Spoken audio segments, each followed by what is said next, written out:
रुद्रप्रयाग का आदमखोर तेंदुआ एक गुफा में कैद हो गया है। ये बात बहुत ही तेज़ी के साथ संपूर्ण घाटी में फैल गई और लोग जो आदमखोर से बचने के लिए प्रिकॉशंस ले रहे थे, लोगों ने उन प्रिकॉशंस को लेना बंद कर दिया। इसका नतीजा ये हुआ कि जैसे ही आदमखोर साइनाइड जहर के असर से उभरा और गुफा से किसी और रास्ते से बाहर आया, तो आदमखोर ने जो उसे पहला इंसान मिला उसे अपना शिकार बना दिया। जब जिम कॉर्बेट और रॉबर्टसन उस गांव में पहुंचे तो उन्हें बताया गया कि उसी सुबह उजाला होने से कुछ देर पहले आदमखोर ने एक 70 साल की औरत को उसके घर के दरवाजे के सामने से उठा लिया था। निशानों का पीछा करते हुए जिम कॉर्बेट ने पाया कि औरत को मारने के बाद आदमखोर उसे गांव से तकरीबन 400 मीटर दूर जंगल के बीच एक खुली जगह पर ले आया था।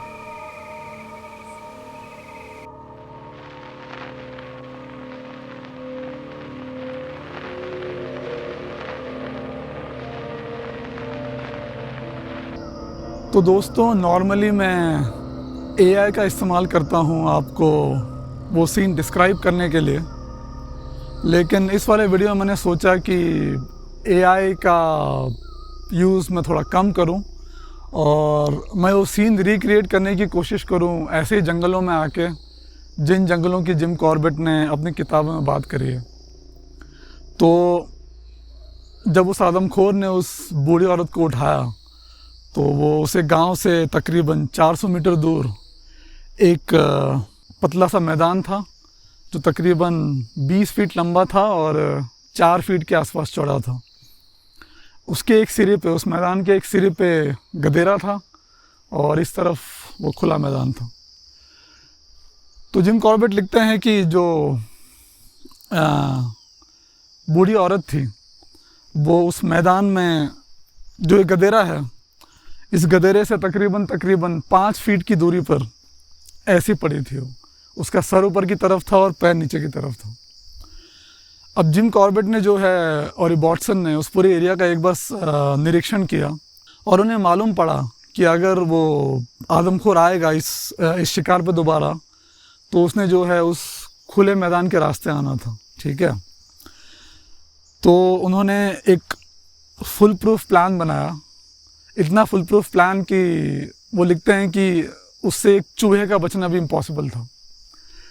तो क्योंकि बॉडी यहाँ पे पड़ी थी और उन्हें पता था कि जो आदमखोर आएगा इस दिशा से आएगा, तो उन्होंने जो है, उनके पास 2 राइफलें थी।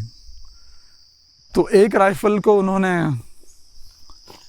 इस दिशा से लगाया, नॉट एग्जैक्टली यहाँ पे, but you got the idea, इस दिशा से लगाया, और एक राइफल को उन्होंने इस दिशा से लगाया।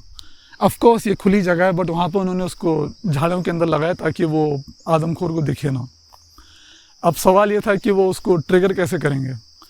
तो उन्होंने क्या किया, जो एक मछली पकड़ने की रोप होती है जिसको हम फिशिंग रोप कहते हैं, उन्होंने उसका एक सिरा जो है, जो पहली बंदूक थी उसके ट्रिगर पे बांधा, वो उसको उसके पीछे से ले गए, फिर खींच के ले आए वो उसको डेड बॉडी के 4 या 5 फीट के डिस्टेंस पे, फिर वहाँ से घुमा के उसको दोबारा ले गए दूसरी बंदूक पे और दोबारा उसके ट्रिगर पे बांध दिया।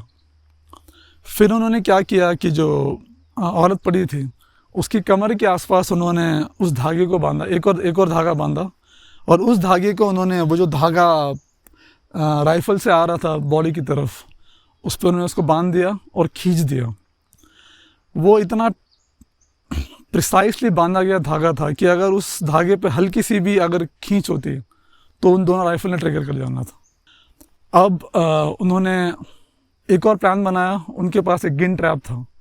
तो जो ये खुला मैदान था 15 फीट वाला जो जिम कॉर्बेट ने बताया है, तो उन्होंने ठीक इस बॉडी के जिस रास्ते से जिस रास्ते से वो आदमखोर आने वाला था, वहाँ पे उन्होंने एक गहरा खड्डा खोदा और वहाँ पे उन्होंने उस गिन ट्रैप को बिठा दिया। गिन ट्रैप जो है बहुत ही लाइटली सेट किया गया था। उसका मतलब ये था कि जो उसका ट्रिगर था, उसकी ट्रिगर पे अगर हल्का सा भी भार पड़ता, उन्होंने उसको इतना लाइटली सेट किया कि उसके ट्रिगर पर अगर हल्का सा भी भार पड़ता तो उसने फट से बंद हो जाना था। अब उनको ये सुनिश्चित करना था कि हो सकता है कि लेपर्ड किसी और रास्ते से आए, ठीक है। तो वो ये कैसे सुनिश्चित कर सकते थे कि लेपर्ड को इसी रास्ते से आना, उसको और किसी और रास्ते से नहीं आना। और हाँ, मैं आपको ज़मीन के तप्पड़ के बारे में बताना भूल गया। तो जो ज़मीन का टुकड़ा था 20 फीट लंबा था, 4 फीट चौड़ा था। उसके इस साइड में जो दीवार वाली साइड है, यहाँ पर एक 8 फीट की खड़ी दीवार थी। अब यहाँ पर वो 8 फीट की दीवार नहीं है, बट यू कैन इमेजिन कि यहाँ पर एक 8 फीट की पत्थरों की दीवार थी। उस ज़मीन के टुकड़े के नीचे की तरफ एक स्टीप स्लोप था जो कि एकदम नीचे जा रहा था। तो लेपर्ड या तो सामने से आ सकता था या फिर पीछे से आ सकता था। तो यहाँ पे तो उन्होंने गिन ट्रैप बिठा दिया। अब उनको ये सुनिश्चित करना था कि लेपर्ड उसी रास्ते आए। तो उन्होंने क्या किया कि जो इस तरफ का जो एरिया था, जो गदेरे की तरफ का एरिया था, यहाँ पे पीछे एक गदेरा है, तो यहाँ पे उन्होंने क्या किया कि वो 5 कंटीली झाड़ियाँ लाए, 1-1 फुट का गड्ढा खोदा उन्होंने और उनको ढंग से गाड़ दिया ताकि कोई भी उसको निकाल ना सके। ये उनका फुल प्रूफ प्लान था। प्लस उन्होंने एक और चीज़ की कि पिछले वीडियो में आपने देखा साइनर जहर का यूज़ किया गया था। तो इस बार भी उन्होंने जो औरत थी उसकी बॉडी में उन्होंने जगह जगह पे साइनर जहर भर दिया। तो बेसिकली उन्होंने 3 इंतज़ाम किए कि अगर इन तीनों में से कोई भी एक इंतज़ाम चलता तो आदमखोर का उस रात को मरना लगभग तय था। गांव से तकरीबन 50 मीटर दूर एक बड़ा सा आम का पेड़ था। ये पेड़ उस खुली जगह से जहाँ पर औरत की बॉडी पड़ी थी से तकरीबन 200 मीटर की दूरी पर था और इस पेड़ से वो पूरा पहाड़ साफ साफ दिखता था। अगर आदमखोर उस पहाड़ से अपने शिकार की ओर आता तो उसका इस पेड़ से बड़ी आसानी से शिकार किया जा सकता था। जिम कॉर्बेट और रॉबर्टसन ने इसी पेड़ पर मचान बनाया और रात बिताने का निश्चय किया।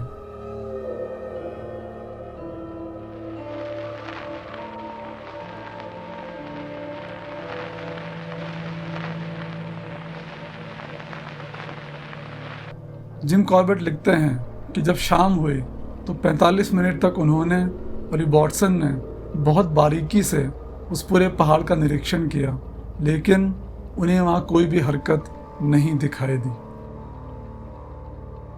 जैसे ही अंधेरा हुआ तो हल्की हल्की बारिश होने लगी और जिम कॉर्बेट के मन में 2 शंकाएं उठी। पहली तो ये कि बारिश की वजह से जो फिशिंग रील का धागा था वो थोड़ा सा कॉन्ट्रैक्ट होगा या फिर सिकुड़ जाएगा, राइफल फायर कर जाएगा। और दूसरी यह कि जो गिन ट्रैप उन्होंने लगाया था वो कहीं बारिश के पानी के भार से ट्रिगर ना हो जाए। रात के 7:45 के तकरीबन रॉबर्टसन ने जिम कॉर्बेट को समय पूछा। जिम कॉर्बेट समय देख ही रहे थे कि अचानक पूरा जंगल आदमखोर की बहुत ही तेज आवाज से गूंज उठा। रुद्रप्रयाग का सुप्रसिद्ध आदमखोर तेंदुआ आखिरकार फंदे में फंस चुका था। जिम कॉर्बेट और रॉबर्टसन बड़ी ही तेजी से उस आम के पेड़ से नीचे उतरे और भागते भागते उस खुले मैदान की तरफ भागे। उन्हें पूरा यकीन था कि कुछ ही देर में रुद्रप्रयाग के आदमखोर का अंत सुनिश्चित है। वहां पहुंचने पर पेट्रोमैक्स की रोशनी में उन्होंने देखा कि जहां पर गिन ट्रैप लगाया गया था वो जगह खाली थी। उनका यकीन और पक्का हो गया क्योंकि वो फंदा 40 किलो का था और उस फंदे में फंसने के बाद किसी का भी बच निकलना नामुमकिन था। वे पेट्रोमैक्स की रोशनी में गिन ट्रैप को ढूंढने लगे और उन्होंने देखा कि नीचे की ढलान पर वो गिन ट्रैप खाली पड़ा हुआ था। जिम कॉर्बेट लिखते हैं कि उस क्षण उनकी निराशा और हताशा बयां करने का कोई शब्द उनके पास नहीं था और वे दोनों बिल्कुल खामोशी से दोबारा उस आम के पेड़ पे रात बिताने के लिए चले गए। अगली सुबह जिम कॉर्बेट ने दोबारा उस जगह का निरीक्षण किया और रात का पूरा घटनाक्रम उनकी समझ में आ गया, जो कि इस प्रकार था। तो जिम कॉर्बेट अपनी किताब में लिखते हैं कि कैसे वो आदमखोर आया, उसने शिकार को खाया और ऐसा फंदा जिसमें एक चूहे के अलावा कोई भी फंस सकता था, वो उससे कैसे बच गया। जिम कॉर्बेट ने उसका बहुत ही एक एक्सप्लेनेशन दिया है। जिम कॉर्बेट लिखते हैं वो उसी रास्ते आया जिस रास्ते उन्होंने सोचा था, उस खुले मैदान के रास्ते, लेकिन चूंकि एरिया खुला था तो वो सीधे अपने शिकार पे नहीं आया। जो नीचे का स्लोप था जो बहुत ही स्टीप था, किसी तरीके से वो जो है उस स्लोप से नीचे उतरा और जो गदरे वाला एरिया था उस एरिया से आया। अब वहाँ पे हमने 5 झाड़ियाँ लगाई थी कांटों वाली, तो आदमखोर ने उनमें से 3 झाड़ियों को दांतों से या फिर अपने पंजों से उखाड़ा और इतनी जगह बनाई ताकि वो अंदर आ सके। अब जब वो अंदर आया, सपोज लेपर्ड इस दिशा से आ रहा है, बंदूकें जो हैं ऐसी हैं, ठीक है, और बॉडी जो सामने पड़ी है। तो जब वो लेपर्ड आया और जब वो अपने शिकार पे आया तो उसने उस बॉडी को थोड़ा सा अपनी तरफ खींचा, तकरीबन 1 फीट के आसपास। अब बंदूक पीछे थी, उनका मुंह ऐसा था, बॉडी ऐसी थी। तो जब उसने उसको बॉडी को अपनी तरफ खींचा तो जो रस्सियाँ बंधी थी वो रस्सियाँ जो है खींचने के बाद जो ढीली हो गई, तो बंदूकों का अब फायर होना इम्पॉसिबल था। इसी पोजीशन में बैठ के उसने अपना शिकार खाया। और जिन जिन जगहों पे जिम कॉर्बेट लिखते हैं कि जो साइनाइड जहर होता है उसकी स्मेल जो है बहुत ही ज़्यादा तेज़ होती है, तो जिन जिन जगहों पे उसको उस जहर की स्मेल आए उसने उन जगहों को अवॉइड किया। प्लस जो धागा उन्होंने उस औरत के कमर पे बांधा था उस वाले एरिया को भी उसने बिल्कुल भी नहीं छुआ। उसके बाद खाना खाने के बाद जब वो बारिश से बचने के लिए इस दिशा में गया, तो जब इस दिशा में गया तो जैसा कि मैंने आपको पहले कहा था कि जो उन्होंने ट्रिगर सेट किया था वो बहुत ही हल्का सेट ट्रिगर था। हल्के से दबाव से भी उसके जो लॉक थे उसने बंद हो जाना था। तो जिम कॉर्बेट ये लिखते हैं कि जब वो आगे गया तो बारिश की वजह से उस ट्रिगर के ऊपर हल्का सा दबाव पड़ा, और वो कहते हैं कि ये कोइंसिडेंट था कि जिस टाइम पे वो ट्रिगर बंद हुआ, लेपर्ड के पैर के दबाव से नहीं, उस पानी के दबाव से जो बारिश की वजह से आया था। और जैसे वो लिखते हैं कि वो कोइंसिडेंस ही था कि जैसे ही उसका पैर उस एरिया में पड़ा वो ट्रिगर फट से बंद हो गया। वो जो फंदा था गिन ट्रैप का, उसके पंजे इतने मजबूत थे कि अगर वो किसी को पकड़ लें तो मतलब ही नहीं कि उसमें से कोई निकल जाएगा। 40 किलो का था वो गिन ट्रैप। बट जिम कॉर्बेट लिखते हैं कि उस आदमखोर की किस्मत इतनी बढ़िया थी कि उसी सुबह जब वे उस गिन ट्रैप को रुद्रप्रयाग से उस गांव में ला रहे थे तो एक जगह जो है वो उनके हाथों से गिन ट्रैप गिर गया, और जिस जगह पे उस गिन ट्रैप के फंदों ने उस लेपर्ड के पैरों को पकड़ा वहाँ का एक दांत टूट गया था। अगर वो दांत नहीं टूटा होता तो जो आदमखोर का पैर था वो उसमें इतनी बुरी तरीके से फंस जाता कि उसका वहाँ से निकलना इम्पॉसिबल था, और बाद में जिम कॉर्बेट और वॉटसन आराम से उसको गोले से मार सकते थे।